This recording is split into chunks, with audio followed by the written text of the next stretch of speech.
Until 1942, Hitler's march of triumph seemed unstoppable.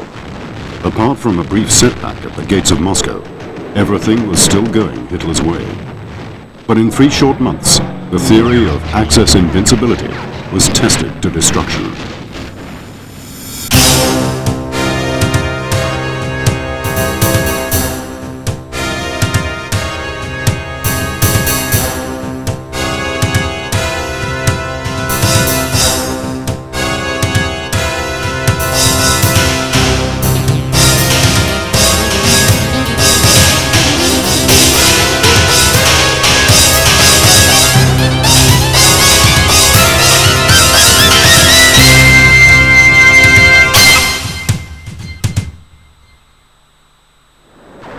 The end of 1942 saw a sea change in the course of World War II. In the east, the Germans lost the initiative at Stalingrad.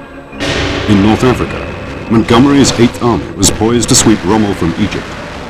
At the other end of the Mediterranean, for the first time in the European theater, the Americans are about to make their massive presence felt. Operation Torch was the first major combined Anglo-American operation of the war. The landings in northwest Africa would become a dress rehearsal for other greater landings in Sicily, Italy, and Normandy. The Axis was caught between superior forces bent on its destruction. Barring miracles, there could only ever be one outcome. By late October 1942, Montgomery's forces had built up enough men and material in Egypt to outnumber the Axis forces in North Africa by at least 3 to 1. To be sure, Rommel had never needed such a superiority of arms to launch his own offensives. But Montgomery was a very different type of commander. Too much was riding on defeating Rommel in front of Cairo, not to take every precaution. Although after the battle, Churchill would say that El Alamein marked the end of the beginning, this had not been obvious before it started. The British had known a summer of reverses, and certainty of victory was far from their minds.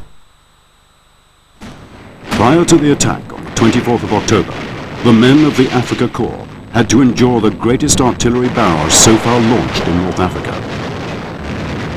Although the British succeeded in softening up the Axis defenses, as their armor deployed on that first morning, it immediately came under fire from the surviving German and Italian artillery.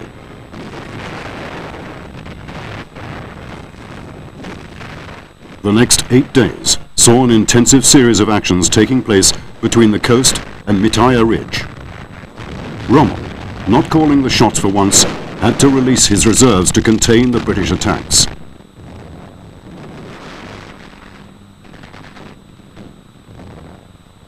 And was further disadvantaged as the Luftwaffe had completely lost out in the air battle. As a result, German armor could not call on the close support usually provided by the Stukas. In the meantime, Montgomery, with an immense logistical advantage, prepared his armor for a further thrust. This was launched on the 2nd of November 1942. Although the initial British force of 100 machines was virtually annihilated by the Axis anti-tank guns, Rommel impetuously launched his own massed armor counterattack in the hope of exploiting a weak position in the English line. But there was no weakness, and the Africa Corps was that day broken in its repeated charges against Allied gunnery. By dusk, Rommel's panzer divisions had only 35 tanks between them. Rommel quickly realized that the African dream was over, and the only choice left open, if he wanted to save the remnants of his once proud formations, was to extricate them from the threatened envelopment by the British armor.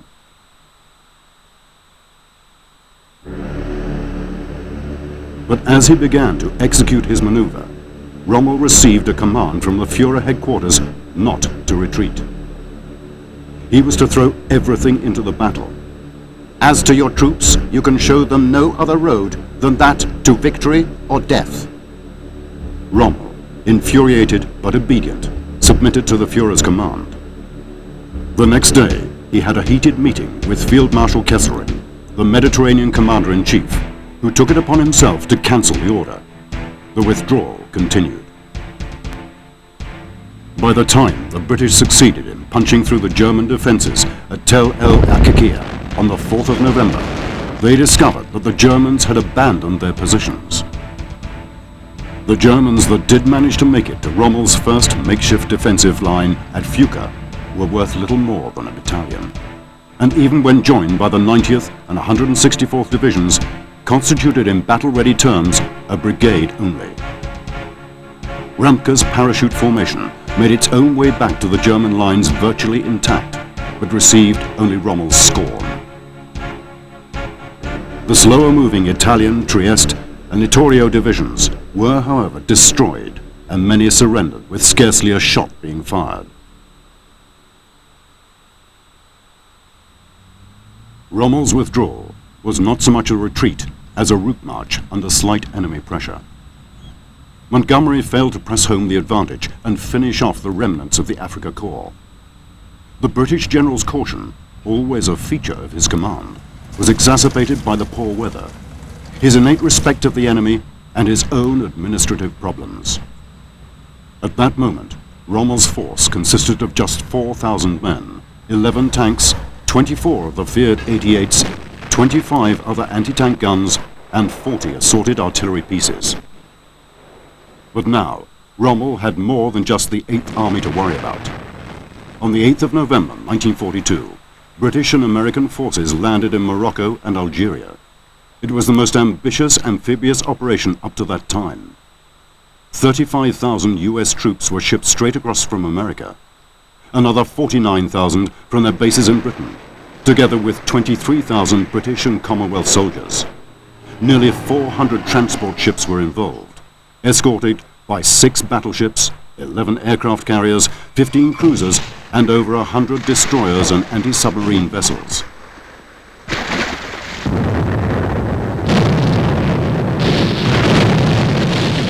The Allies landed in separate but coordinated actions at Algiers, Casablanca, and Oran. The greatest imponderable of the entire expedition had been to what extent, if at all, the landings would be opposed. Attempts had been made to clarify the position. Major General Mark Clark had been smuggled ashore to talk to the commander of French forces in the region. Algeria was a French colony, administered by the Vichy regime.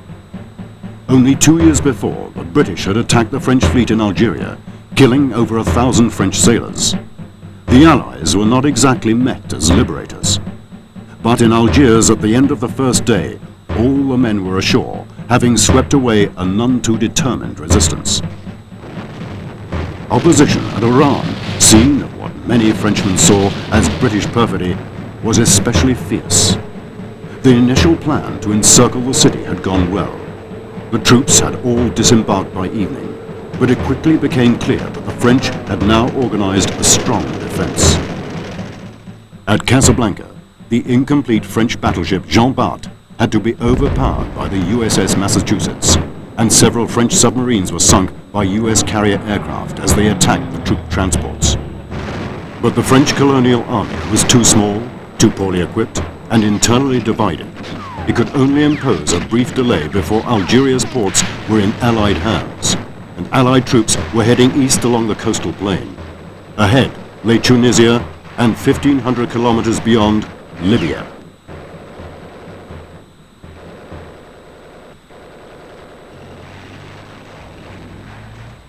The Allies were full of confidence after the collapse of French resistance.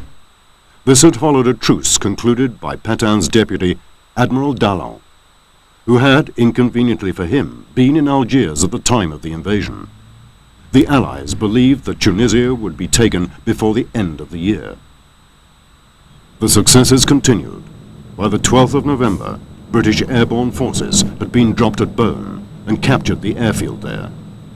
5 days later, they arrived at Souk El Arba, 300 miles east of Algiers. Meanwhile, the 503rd US Parachute Regiment had dropped at Aix-les-Bains, 100 miles to the south, and taken Gafsa airfield inside Tunisia. The Allies now commandeered every possible piece of transport to rush supplies forward to the isolated airborne bridgeheads. Gradually, the Allied High Command came to a more realistic appreciation of the tactical situation. They recognized the enormous difficulty of covering 1,300 miles from Casablanca to Tunis, given the appalling state of the rudimentary African road system. It also began to dawn on the Allies that some very serious fighting lay ahead.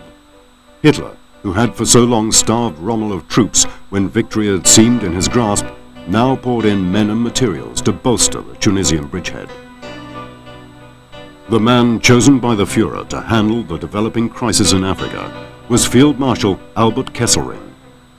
Kesselring was politically astute as well as being a very able commander.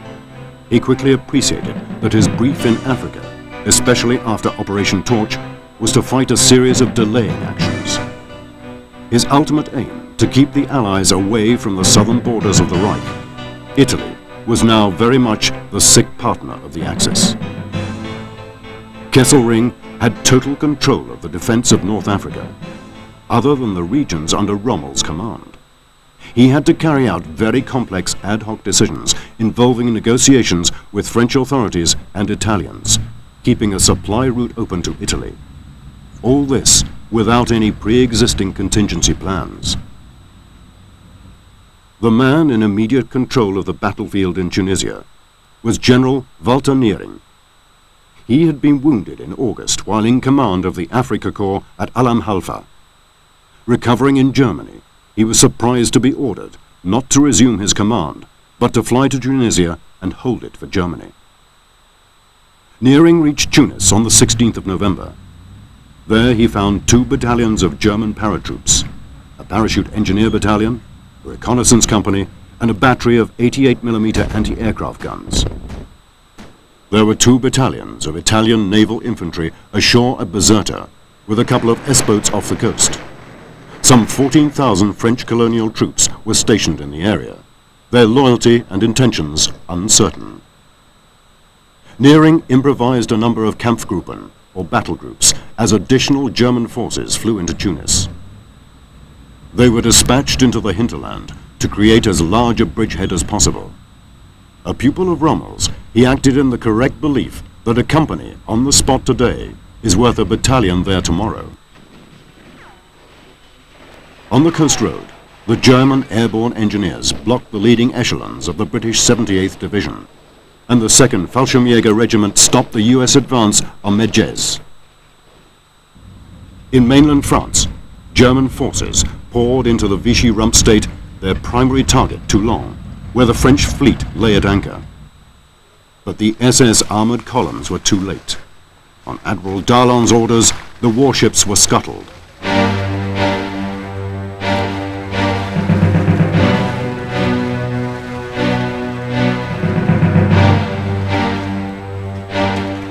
The Germans rushed their men to Tunis faster than the Allies could advance from their beachheads in Algeria. Within 3 days of the Allied landings, there were 1,000 extra Axis soldiers in Africa. A week later, 4,500. Some 20,000 German troops arrived over the following 10 days, brought over from Sicily by some 673 transport aircraft. The transports flew in pulks, close formations of up to 100 aircraft, escorted by a handful of fighters, and staying no more than 50 meters above the water in order to minimize the chance of radar detection. Between November the 8th and the end of the year, they brought in 41,768 men and 10,086 tons of supplies. However, Allied fighters became an increasing threat to the airlift, as British and Americans imported more modern types which could adequately deal with the escort fighters. The US Army Air Corps was flying in waves of P-38 Lightnings straight across the Atlantic into the battle zone. They would always be accompanied by a flying fortress, which would take on the navigational duties. Operation Torch led to substantial Luftwaffe reinforcements being allocated to the Mediterranean theater. German air strength rose to 1,646 aircraft by the 12th of November, of which 850 were assigned to Kesselring. The torpedo specialist, Harlingshausen, was made Führer der Luftwaffe in Tunis and set up his command posts at Tunis al-Awina, initially basing a force of Junkers 87s and Me-109s there. By the end of the year, his 140 aircraft had flown 4,620 sorties for the loss of 126 planes. Most of the attacks were on enemy positions and communications. American columns driving bunched up during the day and with lights on at night, while Bones Harbor and all-weather base were also struck. But the Stuka's increasing vulnerability meant that Richterfen-Geschwader's Focke-Wulf 190s were increasingly pressed into service as Jebo against harbors and installations. The Regia Aeronautica also assisted, assembling 288 aircraft in Tunisia by the 15th of November, with a further 379 in Sardinia and Sicily. The Allies initially had 600 aircraft in French North Africa, but this numerical superiority was neutralized by a lack of airfields and of an early warning network, the inexperience of its air crews, and the obsolescence of most of its aircraft, especially the American fighters. The Jagdgruppen exploited conditions similar to those in Russia a year earlier and inflicted heavy losses. For a few weeks, the Germans did manage to retain control of the skies above Tunisia, frustrating Allied reconnaissance flights and smashing up Allied equipment on the roads. Harlingshausen was also supported by the 20th Flak Division, which benefited from Hitler's decision to dispatch 100 heavy batteries, including the latest 88mm Flak 41 guns, to Tunis and Italy. But it was the light flak which had the greatest impact, forcing American twin-engine bombers to abandon low-level close air support. Kesselring knew that he faced a problem with the ailing Rommel. He knew that the Desert Fox opposed delaying actions in his soul. He wanted to retreat to Tunisia, and if possible beyond that to Italy. He subordinated the opinions and commands of his superiors to his own desires. Rommel felt totally isolated and rejected. He was prone to gloomy thoughts and considered that Winston Churchill was now the one man who could save Europe from the Red threat. He predicted revolutions in Germany in the coming January, as had happened in 1919. Whatever his doubts, he was able to hold off the advancing British by the arrival of the Italian Centauro Division at Antalat.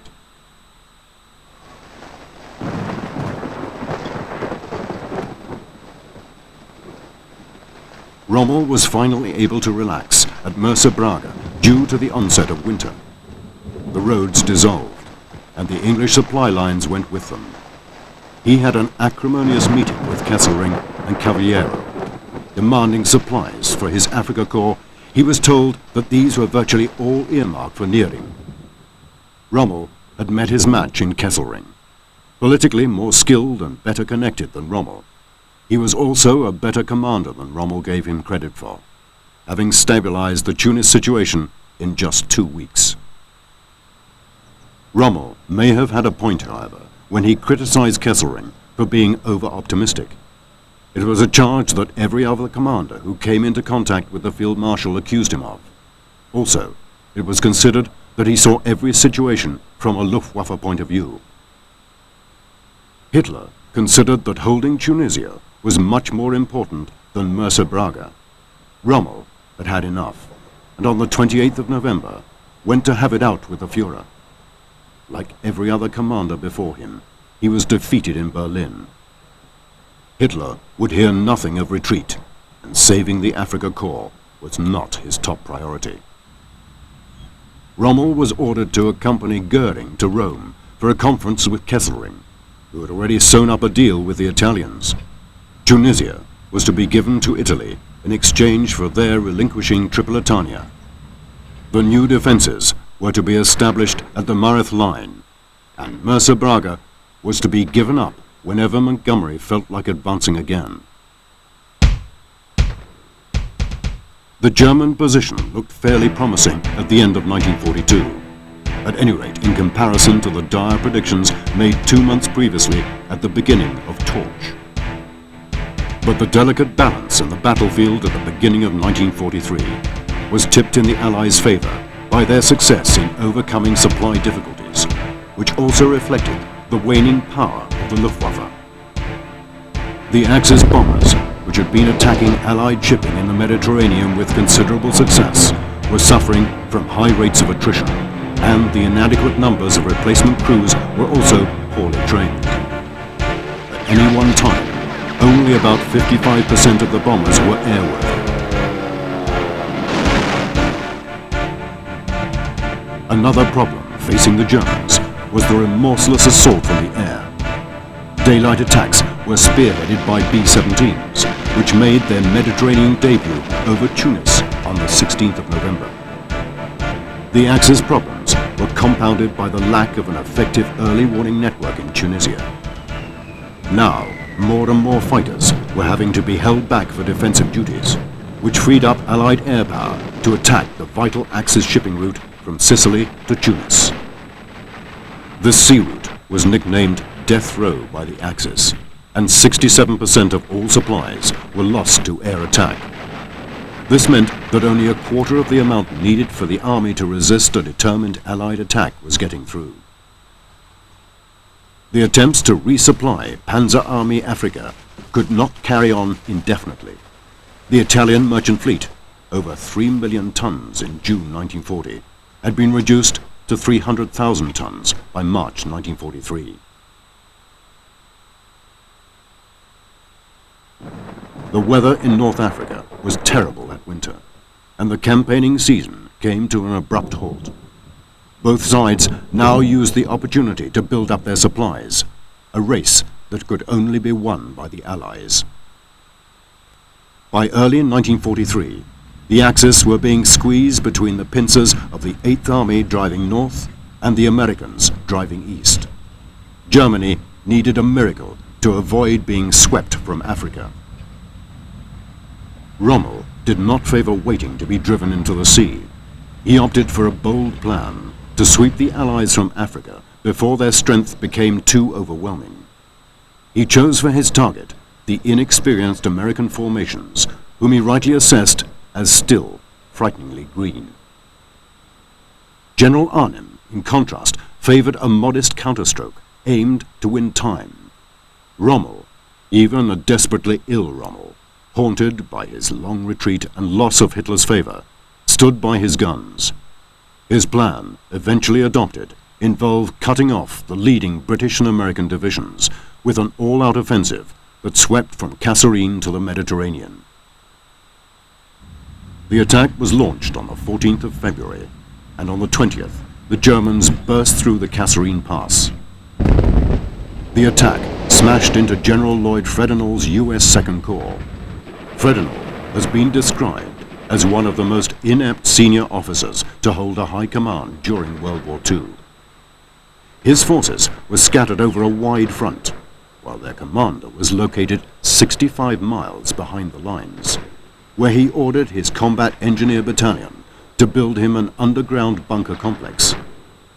His subordinates were little better. As one GI put it, never were so few commanded by so many from so far away. For the last time, Rommel was in the thick of battle, having shattered an enemy. Piles of high-quality booty dropped into his hands, and bewildered American prisoners poured in. The initial drive was helped by 600 sorties put up by the Luftwaffe. These were later drastically reduced by poor weather. Though it meant that Rommel had no Luftwaffe support, it also ensured that the Allies could not demonstrate their now considerable material advantages in the air.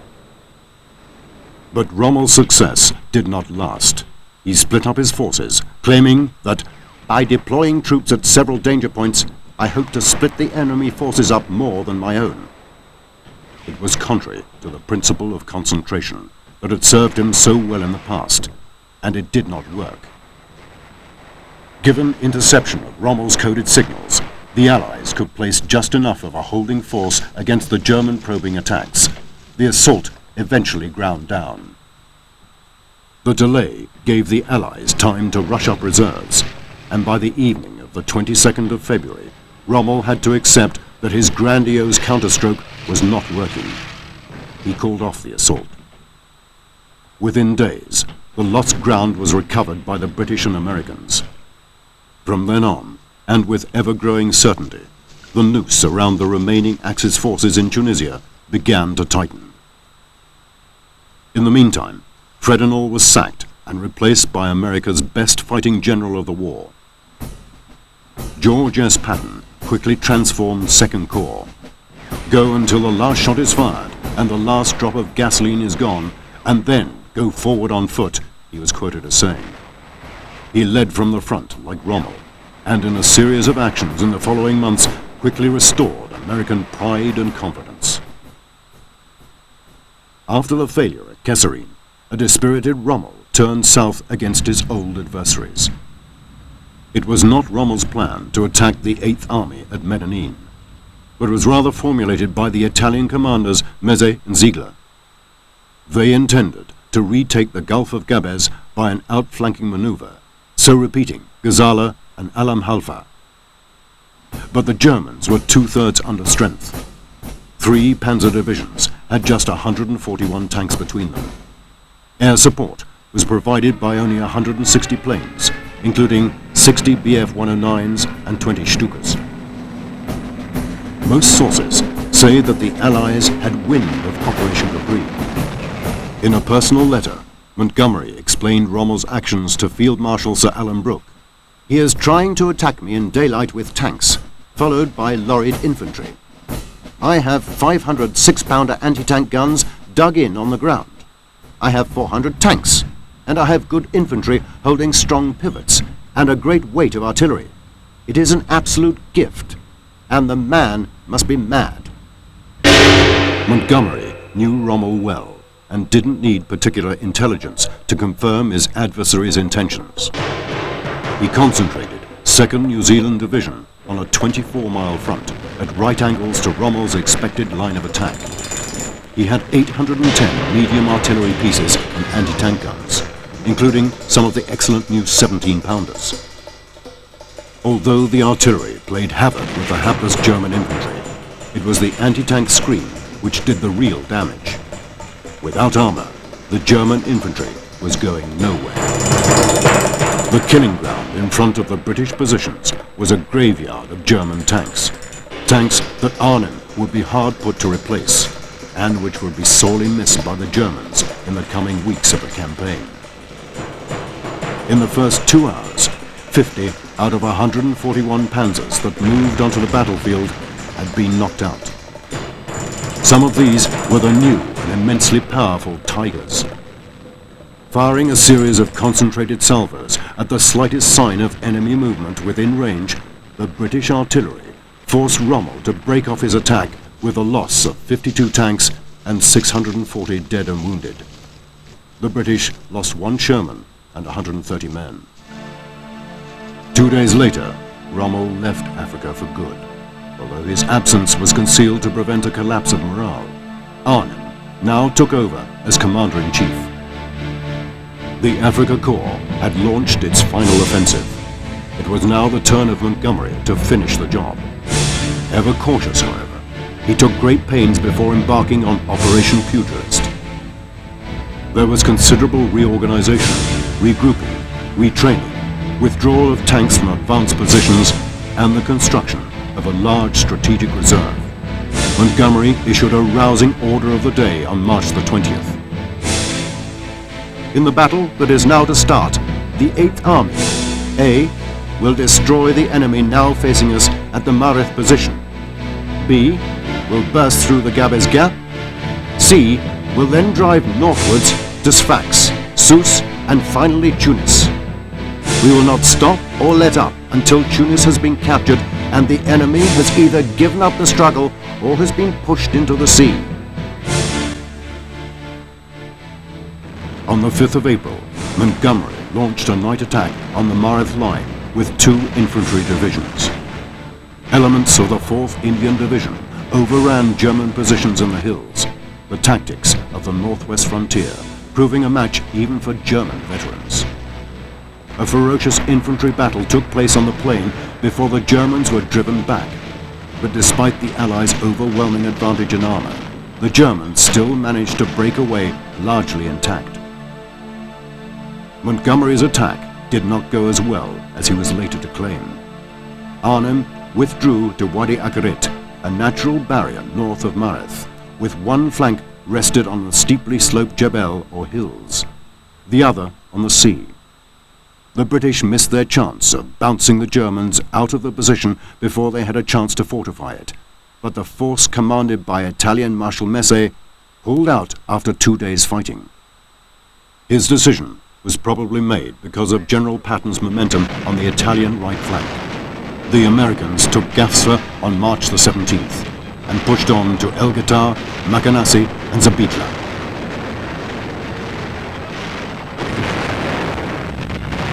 On the 15th of April, Army Group Africa was established along a reduced 135-mile front. Arnhem still theoretically had 16 divisions, but the 9 German divisions numbered only 60,000 men with 100 tanks. Lack of fuel was a major headache. Arnhem's remaining armor could not engage the enemy, and even radio communications broke down as nothing remained to power the generators. There was now no hope of resupply. Allied naval forces swept the coast, obeying Admiral Cunningham's unambiguous orders to sink, burn, destroy, let nothing past.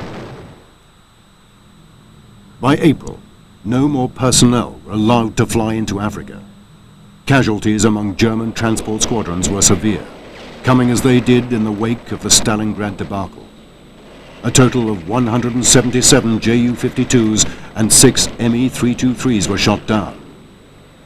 As the Luftwaffe had already pressed its flight instructors and their more experienced pupils into the frontline squadrons, it was unable to replace them.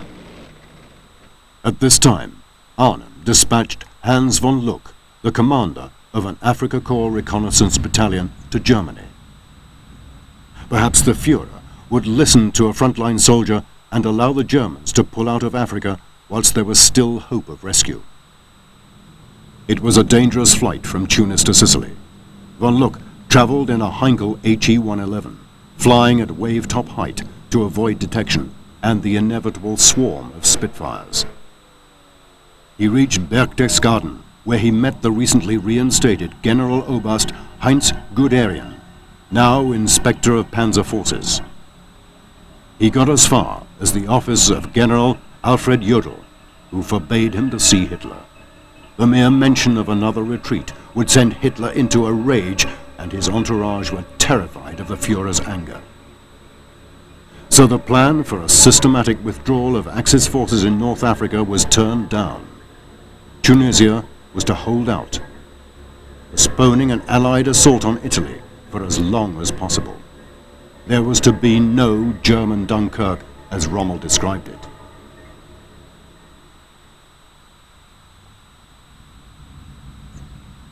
For Arnhem and his troops, it was obvious that the end had come. Their sadly depleted formations were being attacked by 19 divisions at full strength.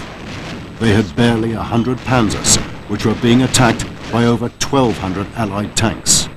500 guns defended them against 1,500, and only 500 planes were available to hold back air assaults mounted by more than 3,000 opponents. Yet they fought at first, with all the efficiency and valor which had distinguished the Afrika Korps from its earliest battles. The only evidence of their decline was the ever-weakening counterattacks when they'd been pushed off a hill or driven out of a valley. The final battle began on the 6th of May. The Germans were pinned into a narrowing bridgehead around Bizerta, Tunis and the Cape Bon Peninsula. On the left, the US Second Corps, now commanded by Omer Bradley, pushed along the coast and up through Mathieu towards Bizerta. First Army held the center of the line, driving through Majerda towards Tunis, whilst the 8th Army kept the attentions of Arnhem around Infidaville, so distracting him from the massive armored punch directed on Tunis. Organized resistance collapsed that morning. Arnhem's weak divisions, having so little fuel, counterattacks were no longer possible.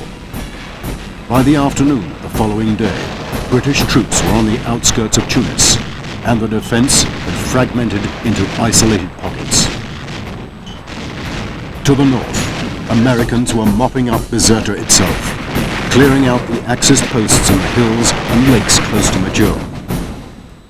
To the south, the British 6th Armoured Division and the Guards Brigade were racing for the Cape Bon Peninsula, where for a few days the last remnants of Panzer Army Africa held out. On the 12th of May, Arnhem was captured, and the following day the commander of Italian forces in Africa, Marshal Giovanni Messa, also surrendered. The Führer had refused to countenance any evacuation of the Tunisian bridgehead, and when the last German pocket surrendered at Cape Bon on the 13th of May, only 800 troops out of 200,000 had made good their escape. There had been another Stalingrad, dubbed Tunisgrad by the bitter survivors. For the second time in 3 months, Hitler delivered over 100,000 German soldiers of irreplaceable value into enemy hands. General Alexander signaled Churchill in triumphant mood, "It is my duty to report that the Tunisian campaign is over. All enemy resistance has ceased. We are masters of the North African shores." But it had not been easy. Even when outnumbered and outgunned, the German army was an unforgiving, ruthlessly professional opponent. British losses in Tunisia included over 6,000 dead and 30,000 wounded and missing. Hitler had clung too long to his African enclave, but deserves credit for flinging troops into Tunisia at the end of 1942, when professional advice was to withdraw to Europe. The campaign kept the Allies away from Italy until the autumn, by which time the Wehrmacht would have vastly increased its strength in the country and made its conquest much more difficult.